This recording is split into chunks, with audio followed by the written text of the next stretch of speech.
All right. Welcome back to Eyes Open Media. All right, so we starting off with some breaking news here. As you guys already know, Abadi has just been talking about victory, victory, victory is near. Come on back to the country. Come on back, Iraqis. Let's rebuild together. Let's rebuild. Let's put you guys to work. Let's build the infrastructure up. Let's get you guys back, going again, happy again. Let's get the purchasing power up. Let's do all the things that we were supposed to do before Maliki ran this thing over. So today, in his speech today, as he was giving his speech, um, he talked about that Mosul battle is in its final stages, okay, and that the number of civilians that fled the city is less than expected. So basically, the United Nations and other places were hyping up the amount of people that left Mosul, okay, in the air. And I already said that as well. When I saw the numbers, I said the United Nations is just hyping this thing up. They don't, and they sometimes they do it on purpose because they don't want people to invest in Iraq. Because they're heavily invested in Iraq, right? They want it for themselves. A lot of times, this is the same thing as the mainstream media. Mainstream media won't tell you to buy gold. Mainstream media doesn't tell you to buy silver. Mainstream media doesn't tell you to buy Bitcoin. Mainstream media doesn't tell you to buy anything, right? They just want you on the paper money. They want you to stay on the dollar, and they don't teach you anything. At least the Western world mainstream media doesn't. I know that the Chinese mainstream media actually does teach them about things like that, but the Western media does not at all. They want you to stay on paper, and they want you to lose. Okay, because if you become rich and stuff, you don't need them any longer. It's the same thing with church, right? The pastor doesn't want you to be better than him. If you live better than him, you don't need him anymore. you know? And so the people that are broken always go to the church every Sunday, and he'll give them a good word, and they'll go home, and they'll come back, and the cycle continues. And then you ask yourself, wait a minute, it's 30 years later, and we're still in the same poverty. We've been given to the church. We've been given this. We've been doing that, and we're still in the same cycle. Something ain't right. Okay, so and that's how it is. So I'm glad that Abadi is taking a different approach.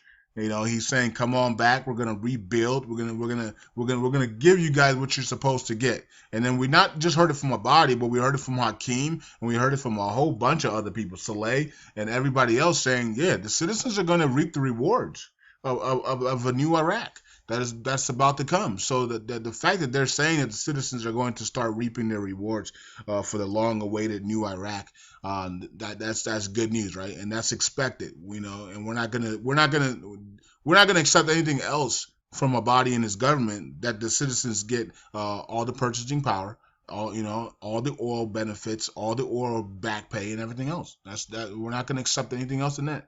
Um. Okay, so let's move on from there. So that's good news. And today's Tuesday, right? So always a Tuesday and a Wednesday. We're hearing a lot of breaking news. Breaking news happens a lot on Tuesdays and Wednesdays. That's why I like Tuesdays and Wednesdays. For important things. Okay, so let's move on from there. Okay, and he also did in his speech here talks about our forces have taught Daesh a lesson they won't forget. Oh, wow. Okay. So hopefully Dodge learns their lesson from coming in here. Now, of course, we all can say, well, the American forces and the British forces and the coalition forces did a lot of the work, and then the Iraqi forces came in and did the backup work, right? The editing, the cleanup, and the other things like that. And they did do some combat as well, but most of it was done through the air and through the American and coalition forces. So either way, we already said before, it's going to be an Iraq victory. So it doesn't really matter. It's going to be an Iraq victory. Let them have it, whatever the case may be. We want them back on the international stage. We want their citizens free. We want the oil revenues to go to citizens. We want the back pay to go to citizens. We want that purchasing power and with no restrictions. And we want to see that thing go all the way up to 3 plus. and so you guys can be dancing in your houses, and you guys can buy your new cars and houses, and take care of your family members, and retire your mom and dads and grandparents and things of that nature. Maybe even retire your children. You know what I mean? Especially if you're in your, let's say you might be like 50, 55, 60 years old, and you got some children that are in their 20s and 30s, and you want them to retire right now. So either way, um, it is what it is. So we're all trying to work together to help everybody. Iraq coming back on the international stage will help Iraqis and all those who invested. So it's gonna help a lot of people. Okay, so breaking news here says the Iraqi federal police chief forces broke ISIS defense line and are deep inside Mosul old district. Okay, so we know where the old district of Mosul is. Now, I saw the chart, I saw the map today, and it doesn't show anything about breaking any type of lines, anything like that. It doesn't even show that we recovered the old Mosul bridge. Okay, so I just want to make sure you guys understand that the map's not showing that for some reason. It's not showing where we're bombing, where we're moving towards. Doesn't show us recovering the old. Maybe tomorrow it will, but today it's stuck where it's at. There is a new line on there, so we will go through that in a second here. But I just want to get through this. But ISIS defense line. I don't believe ISIS has a defense line. There was only 300 of them left, right? As we know, like 5 days ago or something like that, they announced there was like only like 300 left. They can't. I don't believe that there has. I mean, maybe they had a 30-man team defense line or something. like they can't be much left by now. Like it was like 300 of them left, like 30 days, like 5 days ago. There's got to be like maybe like I'll say 70 ISIS members left in Iraq. You know what I mean? Like most of them are dead, hiding, or gone. Okay, and there's no way in, no way out. So it is what it is. The victories are fully coming. There's no way in, no way out. All we have to do is now just collapse. Go from the north, west, and east and south. Just collapse it into the middle, and it's over. There's no, we've already made put the borders around everything, and they can't come out, they can't come in. They're done. Okay, so the only thing they can do really now is just disguise themselves among civilians and children and other people like that. That's all they can do left. That's all that's left for them to do.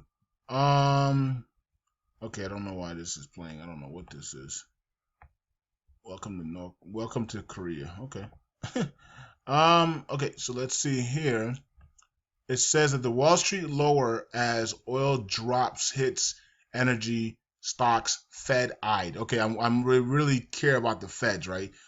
Because the Feds are in the meeting today and tomorrow, and expected at 2 p.m. tomorrow, Janet Yellen, the Fed chairman, she's expected to raise interest rates, right? The rate hike, okay? So she's expected 90% expected, okay? Trading volumes today were light as the blizzard in the northeastern United States grounded flights and kept people indoors. You would think trading would be higher because everybody's indoors and they have a laptop and they can just buy and sell stocks at will. But anyways, so they're highly expected to raise interest rates tomorrow at 2 p.m. So Janet Yellen's going to come out. She's going to speak. And there's another thing that she might do. She might add another rate hike to this year. Right now, we're scheduled for 3 rate hikes for this year. She might add a 4th one. Okay? So not sure if that's going to happen or not, but that's what we're hearing, that she's going to go aggressive and she might add a 4th rate hike for this year. Okay?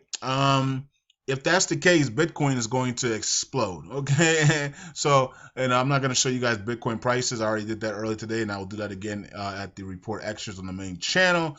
But yeah, if Janet Yellen says there's a 4th rate hike coming and that she is going to do a rate hike tomorrow, they have decided to rate hike, and that a 4th rate hike is coming this year. Bitcoin will surely go to 3,000 plus this year, and that's going to be something you might want to might want to start looking at if you haven't done it already. I already told you guys we did videos on it. Bitcoin wealth transfer, right? Not even the SEC can stop Bitcoin. Even when them not approving the ETF, which is actually really good for Bitcoin because it keeps Bitcoin from being controlled. So I was kind of surprised that they didn't want to control Bitcoin. But so yeah, so even with that, it didn't drop. It dropped to like 980 and came right back up to 1150, and now it's at 1260, and it's ready to test 1291. And then once it breaks 1291, it's going to 1408. Once it breaks 1408, watch out, it's going to 2300 test. Okay, so good time to look at it. And I know some of you guys are signed up to Coinbase and signing up to MPCA to earn Bitcoin. I always tell you guys earning Bitcoin is better than buying Bitcoin. You know what I mean? You can do both, right? But I'd rather, me personally, I'd rather earn Bitcoin every day. You know what I mean? Earn Bitcoin every day, and then I can take it out and put it into my wallet. Um. Okay, so the KRG Interior Minister holds the PKK responsible for today's events. Okay, in South Kurdistan. Yeah, so there was events. There was a protesting today. People got shot, injured, killed, whatever the case may be. And okay, so they're blaming the PKK. I don't know why. I thought it was the Iraqi forces that were actually shooting at the people, at the Yazidis. So I don't know. This is kind of crazy. Hopefully, we might get some more information tonight. But this was crazy that people actually got shot and things of that nature. Hopefully, no one died. That's crazy, man. People can't protest without people getting shot and killed. Well, let me see if I have one more thing before we go to the map. Okay, I do. Back to the Future, restoring Iraqi and British expertise. Okay. Says and this is from Muhammad. Okay, cool. What up, bruh? A closer look reveals a country that has started a huge transformation. Iraq has been in the news for a generation, and our perception have been colored by conflict and the near destruction of the Middle East. Okay. So yeah. British forces are here. I did. You saw the thumbnail picture earlier today. It was Iraqi and a British force. To let you know that we're going to start to hear a lot of news about Britain, especially after they gave the 10 billion. They're giving a 10 billion loan. Okay, I think it's an IOU or whatever type of loan it is that they're giving 10 billion. So you're going to start to hear a lot from British influence in Iraq now, and that's what's going to happen. Okay, as soon as somebody gives money, they want to then start to dictate things, and they want to put their influence and their touches into things, and that's what the UK is going to be doing. So if you see a lot of UK stuff articles, it's because they gave money. Okay. Okay. So here's the map here, and of course, Abadi has already called. Yeah, we are in the final stages, which is this white area right here that we're dealing with. 80% of Mosul is completed. We just got 20% left to go. Now, if you're just focusing on Western Mosul, we got this area left to go. I don't know what this is. Maybe I keep telling you guys that right at this line right here, at this third bridge, which we supposedly got today, the center bridge, and it's not showing up on here. This will be 60%. This is 60% right here, and then this is 40 up here. And then when we get to this V shape, we're at 80%, and then this is 20. Okay, so we still got some work to do up here. We're not moving as fast as I want us to move, especially on this side. I don't know why we're not moving faster on this side, but we're moving it in the middle. The middle's moving. Looks like we might be able to get to this point right here by Friday. It says Tuesday, so Wednesday, Thursday, Friday. We might be able to get up here by Friday if they push this thing upwards. I don't know how they're going to do it, but we're definitely not going to complete all of this by Friday. This underneath this V shape. Okay, but we'll see. Maybe we get some type of huge storm, 300 people coming in on a Thursday night or on a Thursday or something, and we get all the rest of this stuff. I don't know. But it looks like right now we're not going to get this by Friday. We'll probably get around here, and we'll still have this stuff to do. So, of course, it looks like we're going to be pushing back the time to the 29th. But we'll see. We'll see if they surprise us tonight or not. But so far, slow and steady. It looks like it looks like we're on pace to complete by the 29th to the 31st of March at the end of the month. Okay, so anyways, let's continue to just watch out and see what happens. I'll be back with report extras tonight, and then after the 31st, ladies and gentlemen, we'll be back to teachings and talking about some, all types of different things as well. Okay, so that's it for me. I'll talk to you guys later. Sign up to WWE. The link's in the description, man. Holla at you. Bye. Eyes open.